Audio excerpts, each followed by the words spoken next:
లక్షలాది మందికి మన తెలుగు మ్యాట్రిమోనీ ద్వారా వివాహాలు జరిగాయి. తెలుగు వారి నంబర్ 1 చాయిస్ తెలుగు మ్యాట్రిమోనీ. అంతర్జాతీయ వేదికలపై పాక్ తీరును ఎండగడుతోంది భారత్. ఆ దేశం ఉగ్రవాదానికి ఎలా గొడుగు పడుతుందో వివరిస్తున్నాయి ఎంపీల బృందాలు.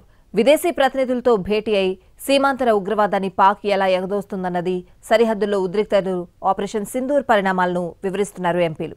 సీమాంతర ఉగ్రవాదానికి ఊతమిస్తున్న పాకిస్తాన్ తీరుని భారత్ అంతర్జాతీయ వేదికపై ఎండగడుతోంది. పలు దేశాలకు వెళ్లిన ఎంపీల బృందాలు విదేశీ ప్రతినిధులతో భేటీ అవుతున్నాయి. ఇందులో భాగంగా ఎంపీ సుప్రియా సూలే టీం ఖతార్లో పర్యటిస్తోంది. ఆ దేశ డిప్యూటీ స్పీకర్, షురా కౌన్సిల్ మెంబర్లతో సమావేశమయ్యారు. పెహల్గాం దాడి అనంతరం జరిగిన పరిణామాలను వారితో షేర్ చేసుకున్నారు.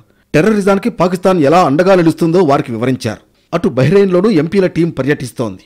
బీజేపీ ఎంపీ బైజయంత్ పాండా నేతృత్వంలోని టీం బహ్రెయిన్ డిప్యూటీ పీఎంను కలిశారు. పాకిస్తాన్ ఉగ్రవాదాన్ని ఎలా పెంచి పోషిస్తోందో వారికి వివరించారు.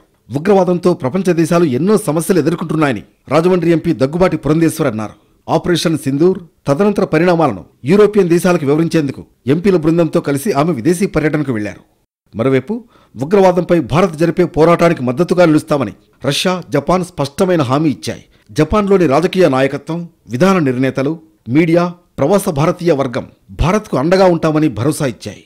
ప్రపంచ వేదికలపై పాకిస్తాన్ వైఖరిని ఎండగట్టేందుకు, ఉగ్రవాదంపై పోరాటానికి అన్ని దేశాల మద్దతు సాధించేందుకు కేంద్ర ప్రభుత్వం ఏర్పాటు చేసిన అఖిలపక్ష బృందాల జపాన్, రష్యా పర్యటనలు ముగిశాయి. రెండు దేశాల్లో పలు వర్గాలతో చర్చలు జరిపి మద్దతు పొందాయి. ప్రవాస భారతీయ కుటుంబాలతో టోక్యోలోని రాయబార కార్యాలయంలో భారత బృందం భేటీ అయింది.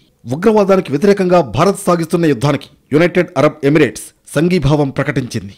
శివసేన ఎంపీ శ్రీకాంత్ షిండే సారథ్యంలోని ప్రతినిధి బృందం యుఏఈ నేతలతో చర్చలు జరిపింది.